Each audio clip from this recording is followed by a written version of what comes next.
He has always been the favored child in our family. To truly grasp the magnitude of this betrayal and why it has affected me so deeply, I need to provide some context about my family dynamics and how we reached this point. Growing up, Mike could do no wrong in our parents' eyes, whereas I was constantly reprimanded and punished for minor transgressions. This wasn't your typical sibling rivalry or subtle favoritism.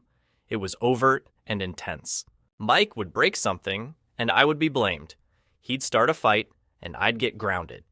If we both achieved straight A's, he'd receive a new video game console, and I'd get a pat on the back and a reminder to keep it up. Our parents, Tom and Linda, were perpetually making excuses for his behavior. Mike's younger, he needs more attention, or you're the older one, you should know better, or Mike's just more sensitive. We have to be careful with him. The relentless barrage of double standards and gaslighting left me feeling worthless and despised in my own home. As we grew older, the preferential treatment became even more pronounced. When I was accepted into a reputable college on a partial scholarship, my parents barely acknowledged it. However, when Mike decided to attend community college, they threw him a lavish celebration and bought him a car to commute in. Never mind that I had been biking 5 miles each way to my part-time job for years. I moved out as soon as possible to escape the toxic environment at home. I supported myself through college by working 2 jobs and taking out loans, while Mike dropped out of school after 1 semester, claiming that college was not for him. Our parents wholeheartedly supported his decision, commending him for knowing himself and not conforming to societal expectations. They even financed his string of unsuccessful business ventures over the following few years. Regardless of how much distance I tried to put between myself and my family, they always found a way to reel me back in. Holiday dinners were a nightmare of subtle insults and not-so-subtle comparisons. Oh, you're still in that entry-level position? Well, Mike is considering establishing another business. He's very entrepreneurial. Never mind that I was building a stable career, while Mike drained our parents' retirement savings. Despite everything, I tried to maintain a relationship with Mike. He was still my brother, after all. However, it was always one-sided. I'd reach out and try to connect, but he'd either ignore me or find a way to turn the conversation into a competition he could win. If I got a promotion, he would suddenly have a big opportunity coming up. If I started dating someone, he would inevitably be in a serious relationship. I met Sarah while attempting to reconnect with Mike. She was a friend of one of his short-lived girlfriends, and we hit it off immediately. Sarah was everything I desired in a partner: intelligent, humorous, kind, and strikingly beautiful. We began dating, and for the first time in my life, I felt genuinely happy and valued. My parents, naturally, were not pleased. They made snide remarks about Sarah being out of my league and questioned what she saw in me. Mike, on the other hand, became unusually interested in my life. He was constantly asking about Sarah, wanting to know every detail about her. At the time, I was just relieved that he seemed to care about my life. Looking back, I should have recognized the warning signs. Sarah and I moved in together after a year of dating, and it was wonderful. We both had stable careers, traveled, and discussed the future. I began to believe that, just maybe, I could have the life I had always desired. A good career, a loving partner, and perhaps children eventually. I proposed to Sarah on our 4th anniversary.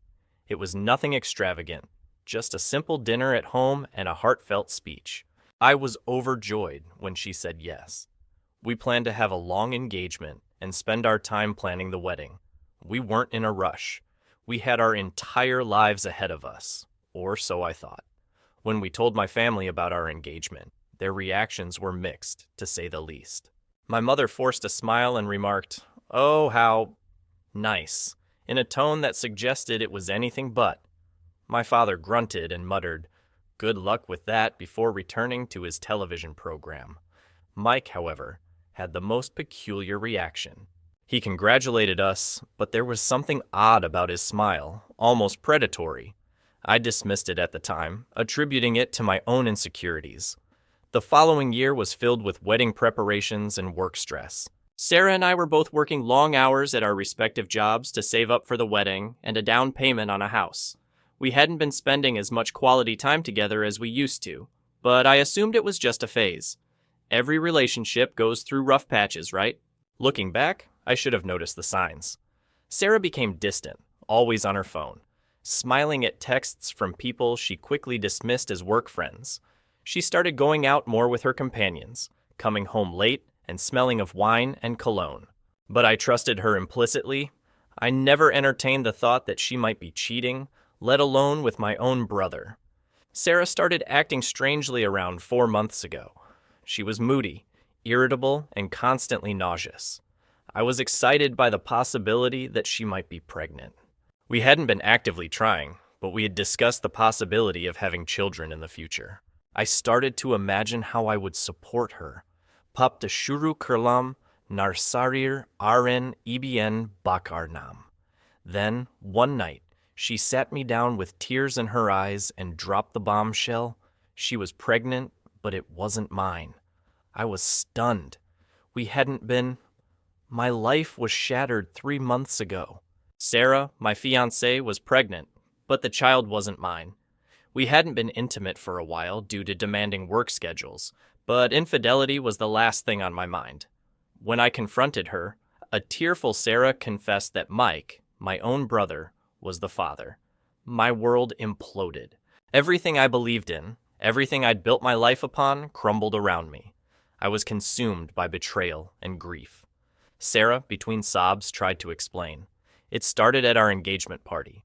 Mike, preying on her insecurities, convinced her that marrying me was a mistake, promising a life he claimed I couldn't provide. Their affair had been going on for months. I expelled Sarah that night. I couldn't stand the sight of the woman who had so completely deceived me, who had been with my brother while wearing my ring. I confronted Mike. I don't remember the exact words, just the raw anger and pain. He initially dismissed it as a drunken, meaningless encounter. But when pressed, he became defensive, suggesting that Sarah wouldn't have sought him out if I had been a better partner. Rage consumed me. I drove to his apartment, intent on making him regret his words. I don't know what I would have done, but our parents were already there. Mike had called them first, spinning a tale of Sarah seducing him and expressing remorse. And, predictably, they believed him. My mother launched into a lecture about forgiveness and family, while my father stood silently, his disappointment directed at me, not his golden boy, Mike. My attempts to explain the truth were met with deaf ears. They insisted I forgive Mike and support Sarah through her pregnancy, because family comes first. I exploded. Years of suppressed resentment and favoritism poured out. I confronted them about their twisted loyalty, their constant preference for Mike, their unwavering lack of support for me. I disowned Mike, telling him he was dead to me. I told my parents they could have the son they always wanted because I was gone. I stormed out, ignoring their pleas. I drove for hours, needing to escape everything and everyone. When I finally returned home, there were countless missed calls and messages. Sarah pleaded for another chance, while Mike oscillated between apologies and accusations. Most were from my parents, demanding I grow up and reconcile. I ignored them all. I stopped eating and sleeping properly, exhausted all my vacation time from work. I couldn't face anyone, couldn't bear explaining what had happened. I isolated myself, replaying every moment with Sarah and Mike, searching for where I went wrong. It's been 3 months. I've moved, changed my number, and started therapy, but my family won't relent. Despite my efforts to sever contact, they continue to intrude. They show up at my work, attempting to ambush me and force a reconciliation. My mother accosts me in the parking lot, lamenting about how I'm tearing the family apart. My father leaves scathing voicemails, telling me to be a man and forgive Mike. Mike himself has tried to contact me, but I've evaded him so far. They've even sent flying monkeys disguised as concerned relatives. Aunts, uncles, and cousins I haven't spoken to in years suddenly emerge, preaching the importance of family and urging me to forgive and forget. They live in an alternate reality where Mike and Sarah's actions were a minor mistake, not a devastating betrayal. Yesterday, I received a message from Sarah. She's keeping the baby and plans to co-parent with Mike. My parents, conveniently forgetting their past criticisms of Sarah, are ecstatic to be grandparents. Her letter was filled with apologies and justifications, claiming she and Mike found true love through this horrific situation. She even had the audacity to suggest we could all be friends for the sake of the child. I'm at my breaking point. Part of me wants to disappear, to start over somewhere new, to create a life where no one knows about this nightmare. But another part of me is so enraged that I want to stay and fight, to expose their twisted reality. I don't know what to do. This betrayal has permeated every aspect of my life. I can't bear to be alone with my thoughts. Dating is terrifying. The idea of trusting anyone again is paralyzing. I've lost friends who believe I should take the high road and reunite with my family, as if they understand the depth of this betrayal. I'm struggling immensely with the idea of feigning happiness around the people who have hurt me most. The image of Sarah and Mike raising a child together, a child that should have been mine, is a constant source of pain. Intellectually, I grasp that the child is blameless in this situation. It's not the baby's fault that its parents are deceitful and immoral. However, I can't force myself to feel any joy about its existence. My parents have started talking about how I should be involved in the child's life, becoming an uncle. The thought makes me physically sick. How can I look at this child and not see a symbol of my brother's betrayal? So, Reddit, I suppose I'm asking, am I foolish for refusing to forgive my brother and ex-fiancé? Am I wrong for wanting to sever ties with my family over this? Any advice on how to move forward would be deeply appreciated. I feel like I'm drowning in a sea of deceit and manipulation. I apologize for the long post, but if you've made it this far, thank you. Writing this has been somewhat therapeutic. I'm not sure what I hope to achieve by sharing this. Validation, guidance, or just the chance to vent and be heard. Edit. Wow, this blew up overnight. Thank you all for your advice and support. I'm overwhelmed by the response, and it will take some time to read through everything. However, I wanted to address a few common questions. 1. Yes, I've consulted a lawyer about a restraining order against my family. It's currently in process. 2. I don't plan on having any contact with the baby. It's not the child's fault, but I can't be involved without losing my mind. 3. Regarding my job, I've spoken with HR. They are aware and supportive, have increased security at the front desk, and offered me the option of working from home more often. I'm grateful for their understanding. 4. Many have asked about relocating. It's something I'm seriously considering. My company has offices in other cities, so a transfer might be feasible. I'm weighing the pros and cons. 5. Regarding a DNA test, Sarah admitted to the affair, and the timeline adds up. I have no reason to doubt the child is Mike's. Even if it were mine, I doubt I could ever look at that child without being reminded of this situation. 6. I'm shocked by how many people have shared similar experiences. It's disturbing how common this type of betrayal is, but also strangely comforting to know I'm not alone. Thank you all for your vulnerability. 7. Regarding legal action against Mike for alienation of affection, I looked into it, but it's not recognized in my state. Even if it were, I don't think I have the energy for a legal battle right now. 8. Several people mention Mike's behavior seems narcissistic. I've started researching narcissistic personality disorder, and much of it resonates. It helps me understand, but it doesn't excuse his actions. 9. Sarah's family is as shocked and disgusted as you'd expect. They've cut contact with her and have reached out to support me. It's a small comfort, but I appreciate it. 10. Regarding having my own children someday, honestly, this whole experience has made me question whether I even want a family. But I'm trying not to make any major life decisions while I process everything. I'll update if anything significant happens, but for now, I'm focused on healing and moving forward. Thank you again, Reddit. You've helped more than you know. Your support and advice have given me a lot to consider and have been a lifeline during this difficult period. I may not be able to respond to every comment, but please know I'm reading them all, and they are helping me feel less isolated. Update. Hello, Reddit. It's been about 2 weeks since my last post. and it's been a whirlwind. First, thank you all again for the overwhelming support and advice. I never expected my post to go viral, and reading through your replies has been both painful and strangely reassuring. It's unsettling how prevalent this type of deception is. The past few weeks have been challenging, to say the least. Remember how I mentioned getting a restraining order? That turned into a whole ordeal. My lawyer filed the paperwork, and we had a hearing scheduled. I thought it would be straightforward, given the evidence and the continued harassment, but I was wrong. My parents showed up with their own lawyer, some high-priced attorney who probably bills more per hour than I make in a week. They tried to paint me as the unstable one, claiming I was tearing the family apart over a simple misunderstanding, as if Mike just tripped and fell into my fiancée. Thankfully, the judge wasn't convinced. She granted the restraining order against Mike and my parents, but not before my mother broke down in tears in court, and my father glared at me like I'd committed murder. The look on Mike's face, though, I swear, looks could kill. As we were leaving the courthouse, Mike tried to approach me. My lawyer stepped between us.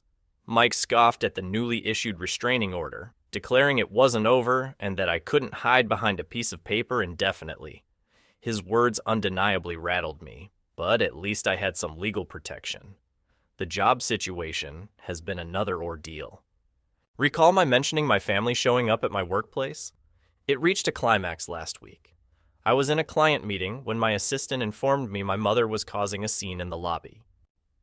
She'd brought a photo album and was displaying baby pictures of Mike and me to my colleagues, lamenting how close her boys used to be. I excused myself and went downstairs, finding my mother surrounded by embarrassed co-workers.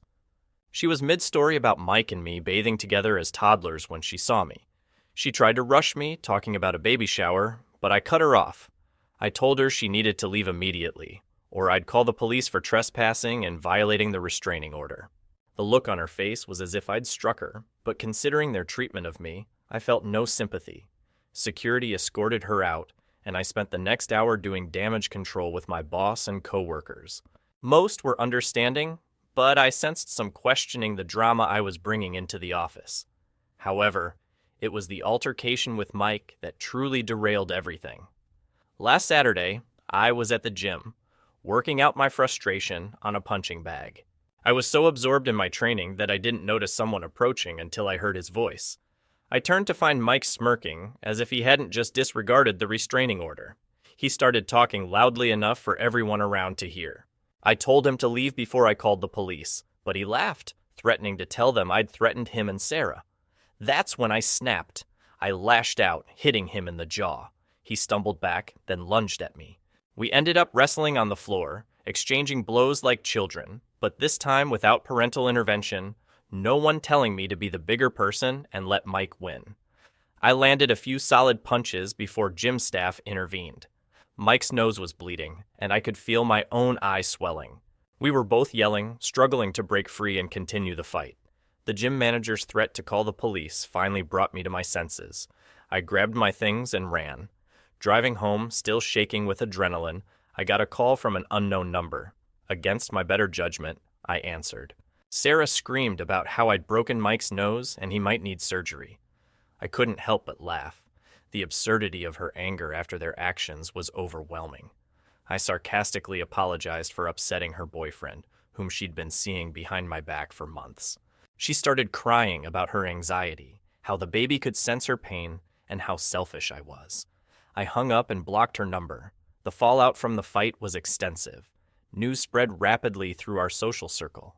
My phone was bombarded with messages, some supportive, others condemning me for attacking my poor, defenseless brother.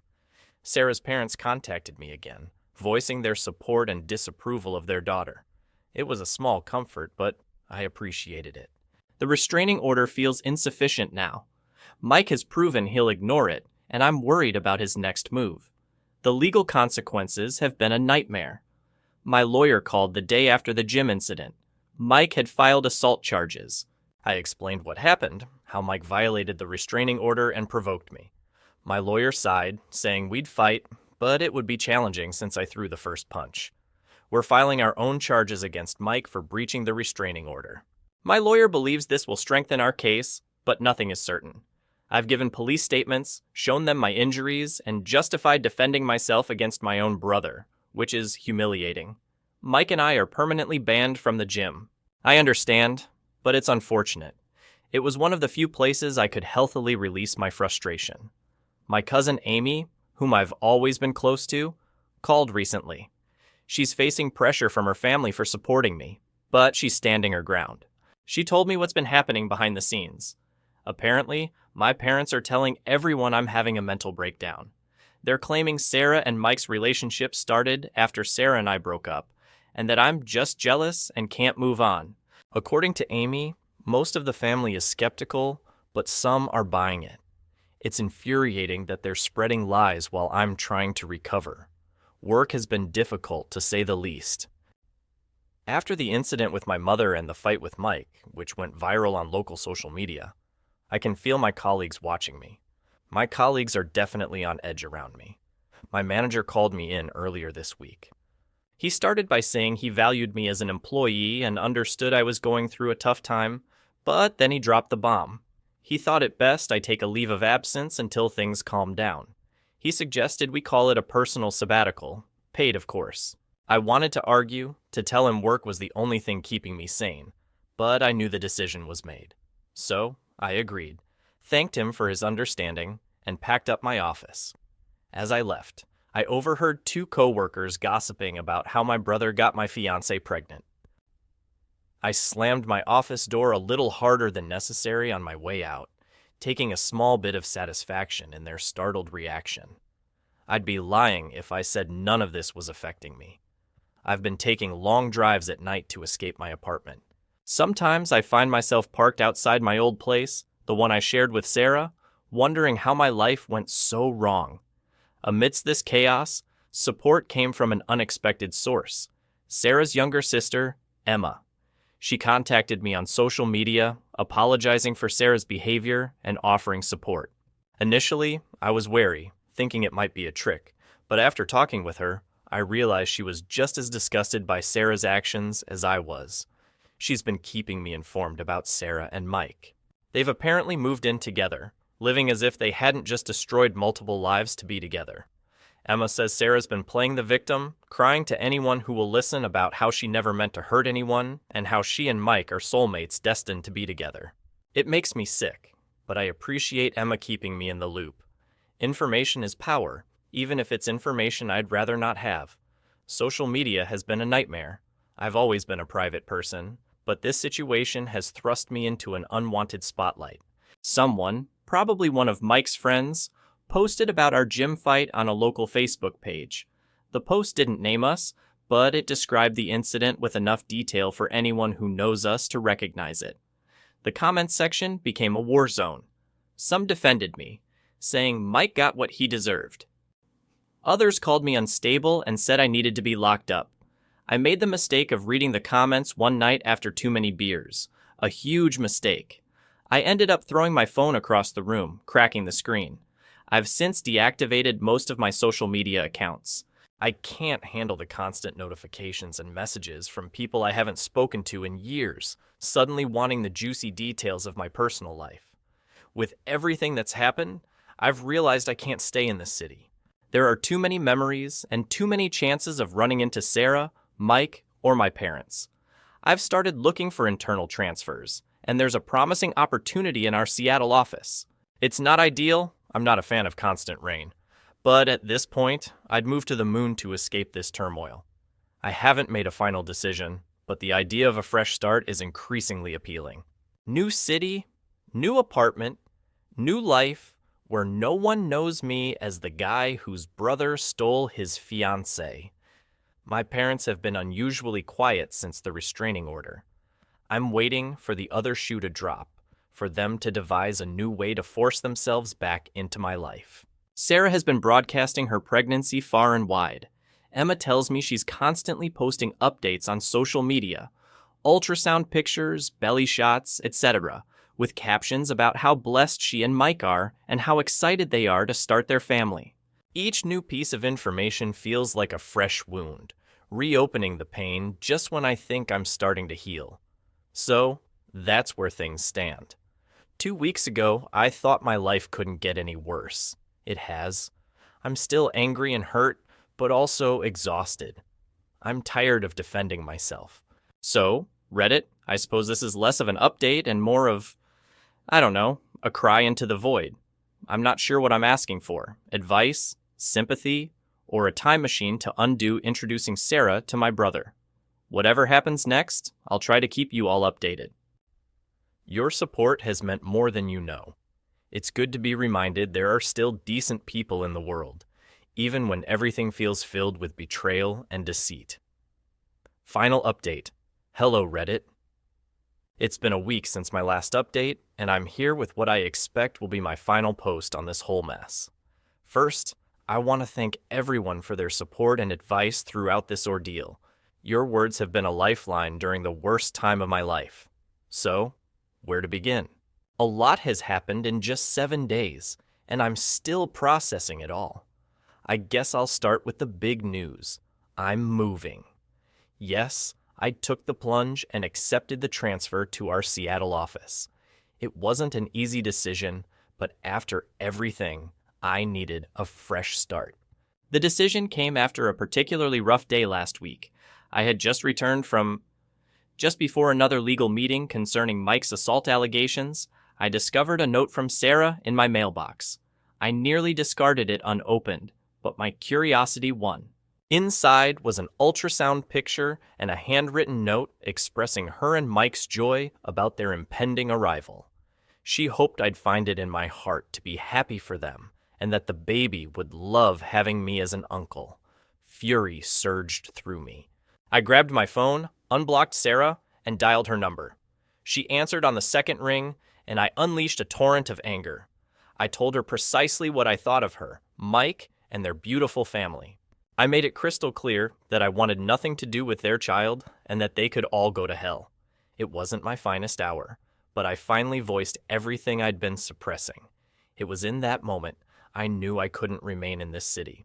That very evening, I contacted my supervisor and requested a transfer to Seattle. He sounded relieved, likely worried about the impact of this drama on the company. He assured me he'd expedite the paperwork, and by the following morning, it was official. I had 2 weeks to pack and move across the country. News of my relocation spread quickly through my family and social circle. My parents, predictably, were furious. They showed up at my apartment unannounced, violating the restraining order again, attempting to dissuade me.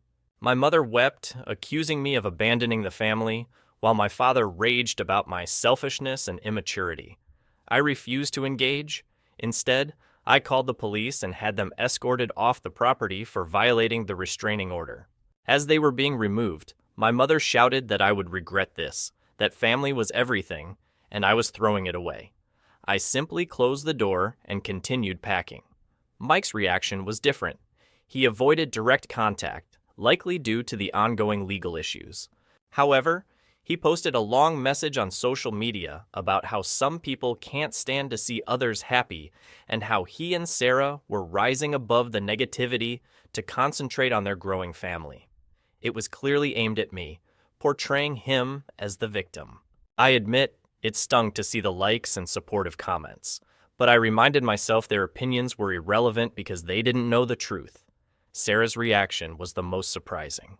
Following our heated phone call, she reached out to her sister, Emma, who had been keeping me informed about their situation. Apparently, my words had a more profound impact than I anticipated. Emma told me Sarah had a breakdown, admitting the gravity of their actions and expressing fear about the future. My cousin Amy, bless her heart, offered to help me pack. She also shared further details about the family fallout. My aunt, my mother's sister, had a fierce argument with my mother, accusing her of always favoring Mike and alienating me. She pointed out that my parents were now facing the consequences of years of preferential treatment. I can't deny the sense of relief I felt knowing someone finally called them out on their behavior. My lawyer assures me the move won't impact the legal proceedings, which are still pending.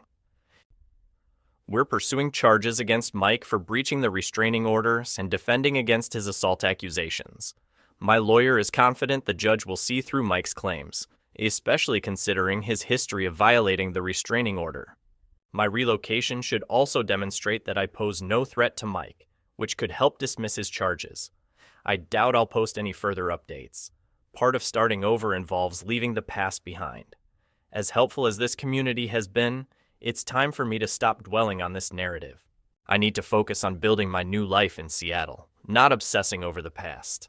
So, I believe this is my final update. Wish me luck, Reddit. I have a whole new life ahead of me, and I intend to embrace it fully. Thank you so much for staying until the end. If you enjoy our videos, don't forget to like, share, and subscribe. Have a good day. Thank you for watching. If you haven't subscribed yet, please do so and hit the notification bell to stay updated with more shocking real-life stories happening around you.